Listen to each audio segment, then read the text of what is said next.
नमस्कार श्रोते हो. मी नीलाक्षी काळेसालके, संस्थापिका मातृगंध पुणे. आपण ऐकतोय "वी ना नातू लिखित आधीच पुणे गुलजार". प्रकरण 9, शिक्षण. माझ्या लहानपणी पुण्याचा लौकिक विद्येचे माहेरघर असा होता. आर्ट्स, सायन्स, इंजिनिअरिंग, मेडिकल या विषयांचे शिक्षण देणारी महाविद्यालये होती. मेडिकल कॉलेजमध्ये सुरुवातीस डिग्री कोर्स नव्हता. LCPS हा डिप्लोमा कोर्स होता. डिग्री करता मुंबईस जावे लागे. मॅट्रिक झाल्यावर डॉक्टर व्हायचे म्हणून सेकंडरी उर्फ हायस्कूलमधील काही मुले पदार्थ विज्ञान, रसायनशास्त्राऐवजी आरोग्यशास्त्र घेत. तुका म्हणे त्यातल्या त्यात माझा एक नातेवाईक डॉक्टर व्हायचे म्हणून मेडिकलच्या शेवटच्या वर्षाला 7 वेळा बसला. शेवटी औषधी कंपनीचा प्रतिनिधी होऊन निवृत्त झाला. माझ्या त्या काळच्या आठवणीत पालकांचा आणि शिक्षकांचा एकमेकांवर पूर्ण विश्वास होता. कारण मुलाला शाळेत दाखल करताना त्याच्या जन्मतारखेचा दाखला मागण्याची चाल नव्हती. बाप काय खोटे सांगील ही हेडमास्तरांची श्रद्धा. उलट पक्षी मास्तर माझा मुलगा तुम्ही त्याला फार मारता म्हणून तक्रार करीत होता, त्याला चांगला फोडून काढा असे म्हणत बाप आपल्या मुलाचे बखोटे धरून मास्तरांपुढे उभा करी. मी शिकत असलेल्या प्राथमिक शाळेतील हेडमास्तरांनी माझ्या आजारी भावाला मुंबईच्या डॉक्टरांना दाखविणे सोयीचे जावे म्हणून त्याची एकट्याचीच वार्षिक परीक्षा सर्वांचे आधी घेतली होती. आमची मोलकरीण माझ्या भावाला कडेवर बसवून परीक्षेसाठी शाळेत घेऊन आली होती. प्राथमिक शाळेत प्रत्येक वर्गात मुलांची सरासरी संख्या 3 ते 35 असे. शेवटच्या तासाला तोंडचे हिशोब असत. उदाहरण उभ्याने ऐकून मनातल्या मनात उत्तर काढून पाटीवर लिहिल्यावरच मुले बाकावर बसत. माझ्या वर्गातल्या एका मुलाचे वडील मंडईत दलालीचा व्यवसाय करीत.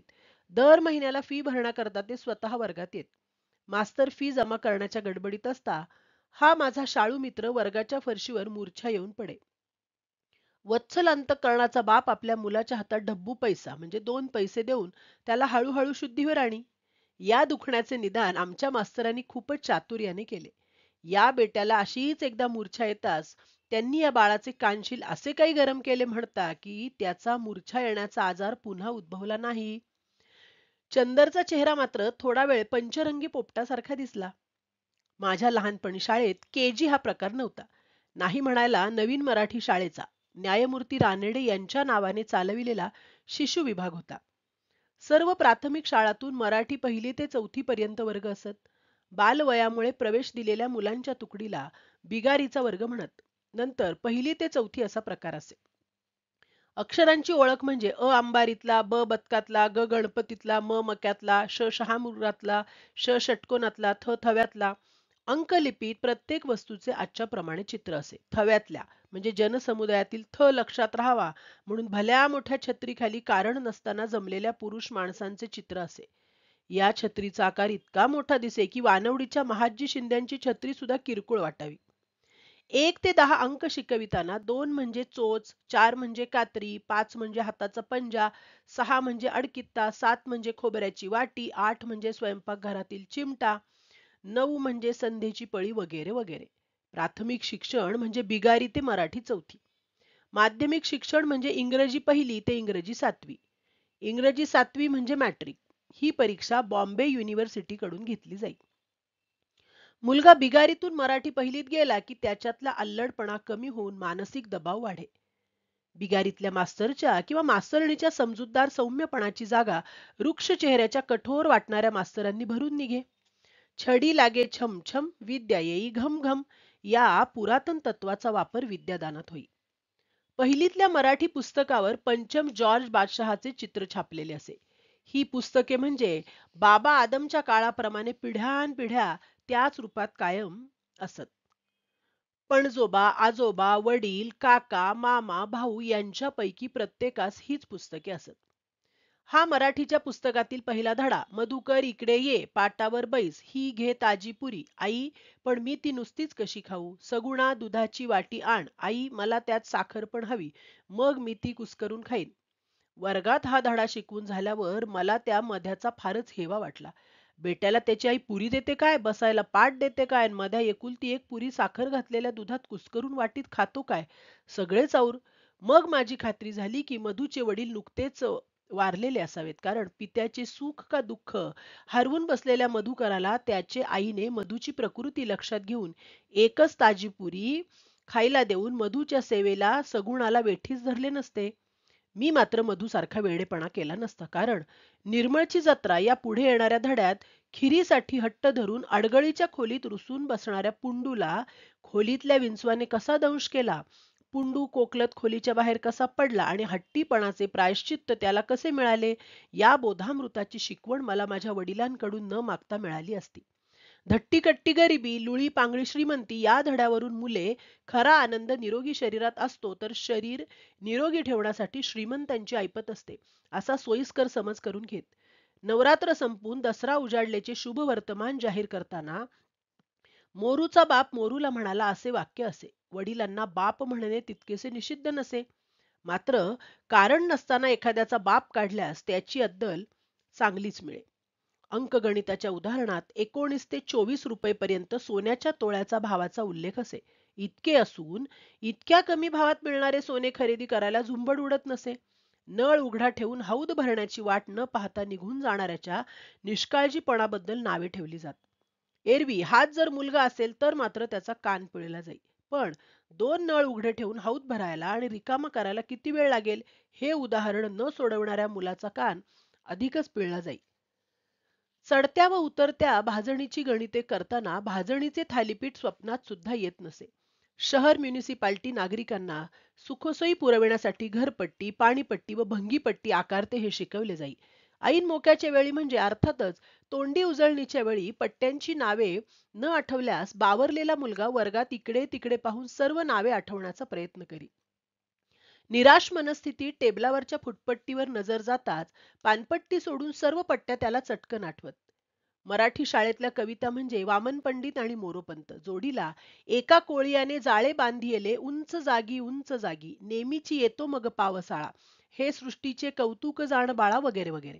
थोर तुझे उपकार आई थोर तुझे उपकार ही मातृ महात्म्य सांगणारी कविता पण असे. आधीच मराठी, गणित, इतिहास, भूगोल यासारखे विषय शिकवून खेळाच्या तासाला मैदानावर मुलांचे खेळ घेण्याची अवघड कामगिरी पार पाडणाऱ्या सर्व विषय संपन्न मास्तरांकडून कवितेला चाली लावण्याची अपेक्षा धरणे म्हणजे फारच झाले. त्यांच्या मदतीला धावून नव्हे तर चालत येत गायन मास्तर. शाळेचा शिपाई बाजाची पेटी टेबलावर आणून ठेवी. गायनाचा तास संपल्याची ती निष्ठुर काळघंटा ऐकताच शिपाई पेटी घेऊन जाई. गायनाच्या तासानंतर पुढे काय वाढून ठेवले आहे याची पूर्ण कल्पना असणाऱ्या माझ्यासारख्यास तो शिपाई पेटी बरोबर आपल्यालाही घेऊन जाईल तर बरे असे वाटे. काय गंमत आहे पहा. आई थोर तुझे उपकार म्हणत आईच्या कृतज्ञतेत राहण्याचे दिवस आता संपले. उलट बाळा होऊ कशी उतराई तुझ्यामुळे मी झाले आई म्हणणारी, बाळाचेच उपकार मानणारी आई आता दृष्टीस पडू लागली. प्राथमिक शाळेचे वार्षिक स्नेह संमेलन असे. पूर्वी त्याला गॅदरिंग म्हणत. गॅदरिंगची फी दरडोई 4 आणे असे. गॅदरिंग साधारण 3 दिवस चाले.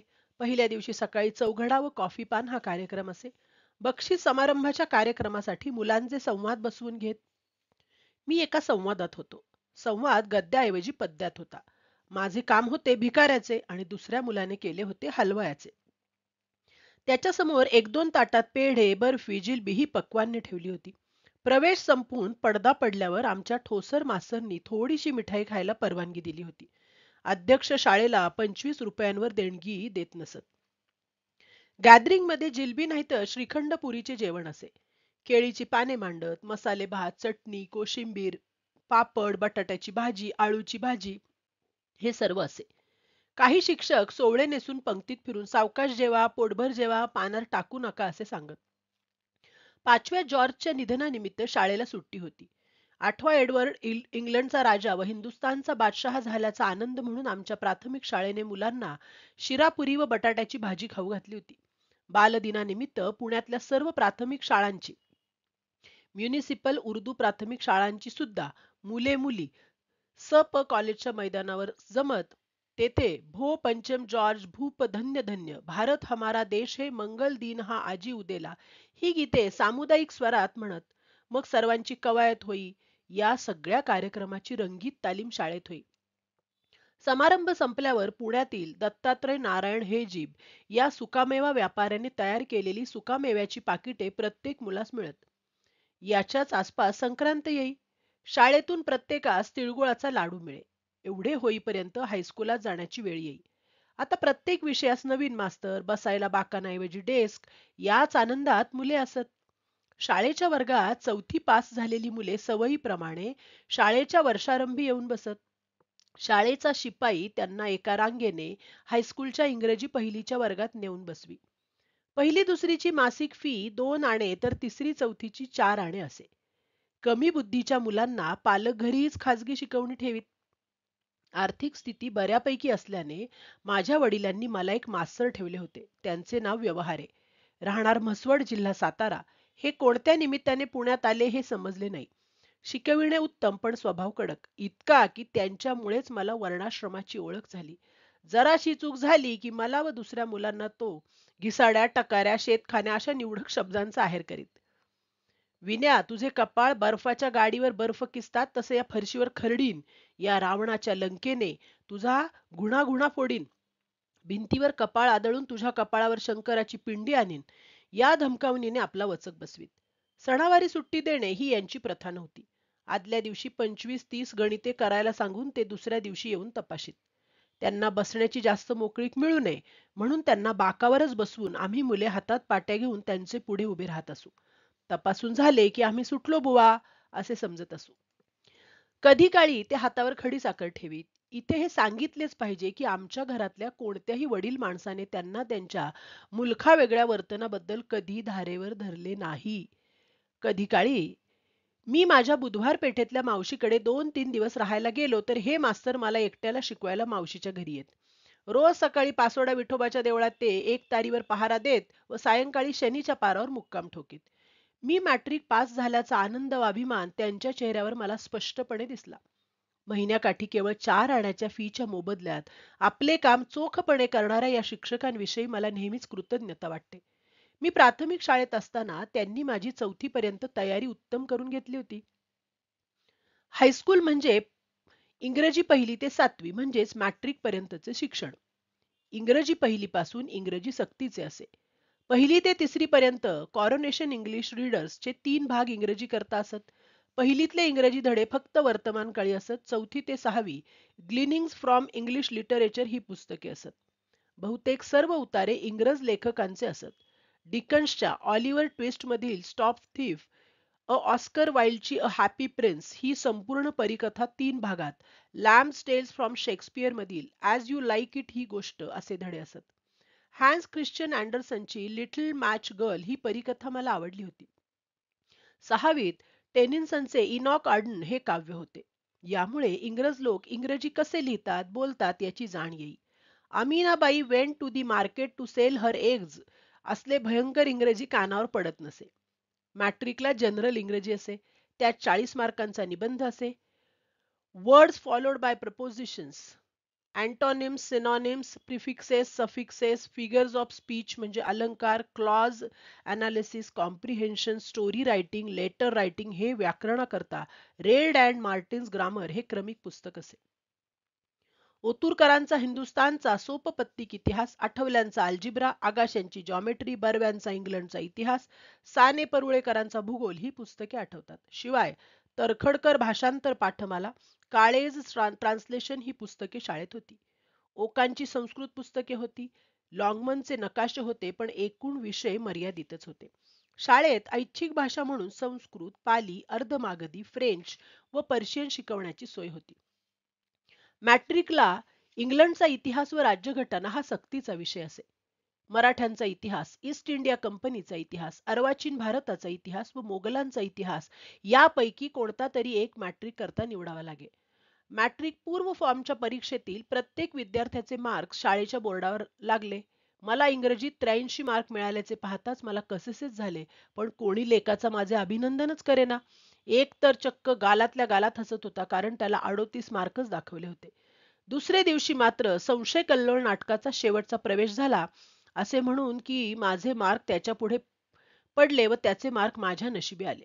दुसऱ्या महायुद्धात टाचण्यांच्या तुटवड्यामुळे सरकारी कचेऱ्यातून बाभळीचे काटे वापरू लागले.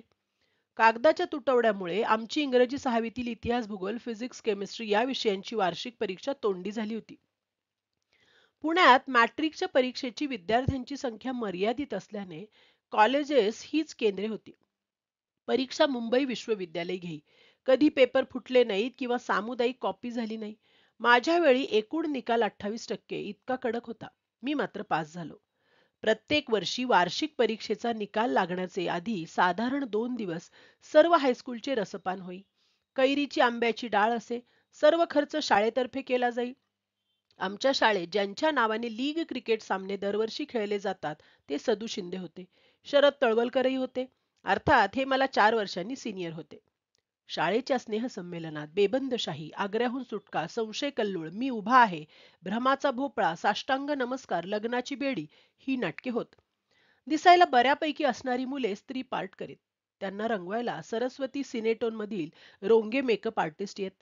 येसुबाईचे काम करणाऱ्या एका श्रीमंत विद्यार्थ्याने भूमिकेत घालण्याकरता आपल्या आईचे मंगळसूत्र सोडून सर्व दागिने आणले होते. मॅट्रिकच्या विद्यार्थ्यांना शाळा निरोप समारंभात निरोप देई.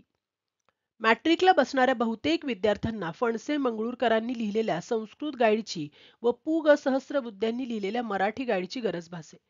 शाळेच्या जोडीने पुण्यात खाजगी क्लासेसही होते, पण त्यांचे आत्तासारखे पेव फुटले नव्हते.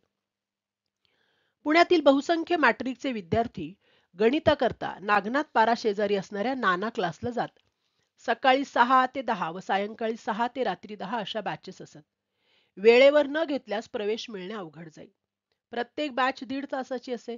अल्जिब्रा, जॉमेट्री हे विषय रोजच्या रोज शिकवले जात.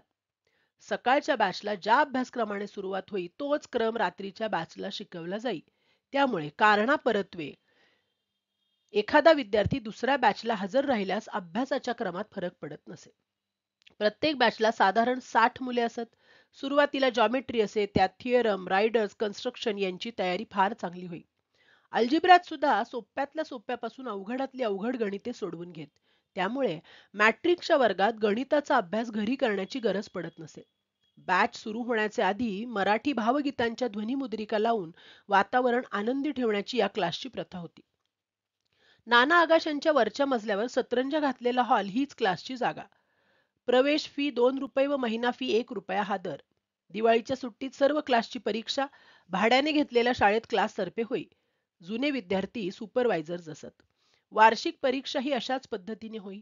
पेपर इतके कडक असत की त्यापुढे गुलाबी कडक रेवडी पण मऊ वाटावी. पण 200 पैकी 50 ते 70 मार्क मिळवणारा विद्यार्थी मॅट्रिकच्या परीक्षेत 200 पैकी 100-125 मार्क सहज मिळवी. मॅट्रिक परीक्षा सुरू होण्याच्या आधी एखाद्या शाळेच्या मैदानात इलेक्ट्रिक दिव्यांची सोय करून टांगलेल्या फळ्यावर नाना आगाशे सबंध वर्षाचा अभ्यासक्रम फळ्यावर स्वतः सोडवून दाखवीत. याला 3-4 तास सहज लागत. माझ्या अंदाजे नानांच्या क्लासमध्ये एकूण 300-400 विद्यार्थी होते. काचा मारलेले पांढरे स्वच्छ धोतर, अर्ध्या बाह्यांचा परीट घडीचा पांढरा शर्ट, घारे डोळे, टोकदार नाक, चेहऱ्यावरचे मिस्किल हास्य, झुपकेदार मिशा, बांधेसूद शरीर, सगळ्या बॅचेस एकट्याने शिकवण्याची रग, प्रत्येकाला विषय समजला आहे हे चौकसपणे पाहण्याची वृत्ती, या सर्व गुणांमुळे कैलासवासी नाना आगाशे आजही माझ्या चांगले स्मरणात आहेत. गंमत अशी की नाना आपल्या क्लासची वर्तमानपत्रात जाहिरात करीत नसत. खरे म्हटले तर त्या काळी वर्तमानपत्रातून क्लासेसच्या जाहिराती दिसत नसत. शनिवार पेठेत चाफेकर क्लासेस, केळकरांचे अर्धमागधीचे क्लासेस, शनिपाराजवळ गोडबोल्यांचे इंग्लिश गणिताचे क्लासेस आजही आठवतात. विद्येचे माहेरघर तसे म्हटले तर पुण्याच्या पश्चिम भागातच होते. गणिताकरता नाना क्लास जसा प्रख्यात होता त्याप्रमाणे इंग्रजी शिकवणारा एक क्लास पण निराळ्या अर्थाने प्रख्यात होता. निराळ्या अर्थाने म्हणण्याचे कारण एवढेच की मॅट्रिकच्या किंवा कॉलेजच्याच काय पण ICS ला सुद्धा इंग्रजी शिकवले जाईल असा या क्लासचा जाहिरात बोर्ड होता. मॅट्रिकच्या विद्यार्थ्यांकरिता फक्त 2च बॅचेस होत्या, एक सकाळी व दुसरी रात्री. मी पण या क्लासला जात असे. प्रत्येक बॅचला साधारण 20-25 मुले मुली असत. पॅन्ट, शर्ट, नेकटाय आणि चप्पल असा या क्लास चालकांचा वेश. डोळ्याला चष्मा नेहमीच असे. क्वचित प्रसंगी सिगारेट ओढता ओढताही शिकवेत. इंग्लिशची खरी ओळख या क्लासमध्ये झाली असे म्हटल्यास अतिशयोक्ती ठरू नये. त्यांचे इंग्रजी निबंधाचे एक पुस्तक होते. त्यातील अप्रतिम वाक्यरचनेचा मला मोह पडला होता. अशी वाक्यरचना आमच्या शाळेतील कोणत्याही शिक्षकांच्या तोंडातून ऐकायला मिळाली नाही. प्रत्येक विद्यार्थ्याला महिना 3 रुपये फी पडे. रात्रीच्या बॅचला हे चालक मद्याच्या नशेत असत. पण शिकविण्यात फरक पडत नसे. यांचे इंग्रजी ऐकत राहावेसे वाटे. पुण्याच्या जाणकार नागरिकात या चालकांच्या स्त्रीलंपट स्वभावामुळे त्यांच्याविषयी अनुकूल मत नव्हते. म्हणून यांच्या क्लासला मुली बहुसंख्येने दिसत नसत. मी मॅट्रिकला असताना या चालकांच्या पत्नीची व महाराष्ट्राच्या एका मान्यवर कवयित्रीची भर दिवसा रस्त्यात चपला व छत्री आयुधांनी मारामारी झाली होती. ही कवयित्री या क्लास चालकांची प्रेयसी होती असे कळते. पुढे पुढे या चालकाच्या वर्तनाविषयी बोभाटा इतका वाढला की पुण्याच्या डिस्ट्रिक्ट कलेक्टरने यांच्यावर तुम्हाला पुणे शहरातून हद्दपार का करू नये याची कारणे दाखवा अशी नोटीस बजावली होती. कोर्टात यांची इन कॅमेरा चौकशी पण झाली होती. काही जरी असले तरी इंग्रजीची उत्तम ओळख करून दिल्याबद्दल मी या क्लासच्या चालकांचा उपकृत आहे. पुण्यात त्यावेळी फक्त आर्ट्स, कॉमर्स, मेडिकल व इंजिनिअरिंगची कॉलेजेस होती. एसपी, फर्ग्युसन, वाडिया, इंजिनिअरिंग व मेडिकल ही ती कॉलेजेस. वास्तविक शेवटची दोन सोडून तिन्ही कॉलेजेसमध्ये आर्ट्स व सायन्स शिक्षणाची सोय होती. कॉमर्स कॉलेज नुकतेच सुरू झाले होते तरी पण आर्ट्सचा कोर्स एसपी कॉलेजमध्ये चांगला शिकवला जातो व सायन्सला जायचे तर फर्ग्युसनमध्येच अशी विद्यार्थ्यांची समजूत. एसपी कॉलेजला भटजी कॉलेज म्हणत. जमखिंडी संस्थांच्या विद्यार्थ्यांना या कॉलेजमध्ये फी माफ असे. पहिल्या वर्षाला प्रिव्हियस म्हणत व त्याची परीक्षा कॉलेज घेई. माझ्या आठवणीत पुणे विद्यापीठाची स्थापना होण्याचे आधी कॉलेजच्या परीक्षा मुंबई विश्वविद्यालय घेई. कॉलेजच्या तरुणात भरपूर घोळ असलेल्या पायजम्याची फॅशन होती. पान तंबाखू खाऊन पिचकाऱ्या मारणे हलकेपणाचे लक्षण मानित. कॉलेजमध्ये पीटी किंवा युओटीसी आत्ताच्या एनसीसी सारखे सक्तीचे असे. युओटीसीच्या university auxiliary training course camp दिवाळीच्या सुट्टीत दिघी किंवा मोशी या ठिकाणी भरे. कॅम्पच्या खुल्या खेळकर वातावरणातून परतणारी काही रंगेल मुले आंब्याच्या झाडाखाली आंबे की हो दाजीबा काय ग बने, चोळीच्या खाली दोन दोन आंबे की हो दाजीबा किंवा माझी लाडकी माझी लाडकी माझी लाडकी सुशीला एकट्याला सोडून गेली माझी लाडकी सुशीला अशी नुकतीच शिकलेली पदे म्हणत. प्रेमरोग झाल्याचाच हा पुरावा, दुसरे काय. कॉलेजात सहशिक्षण असले तरी विद्यार्थी विद्यार्थिनींना एकत्र येण्याचा बोलण्याचा प्रसंग कमी. तरी पण गुप्तपणे चालणाऱ्या प्रेम प्रकरणांचा प्रकार नवीन नव्हता. भेटूया पुढल्या प्रकरणात. धन्यवाद.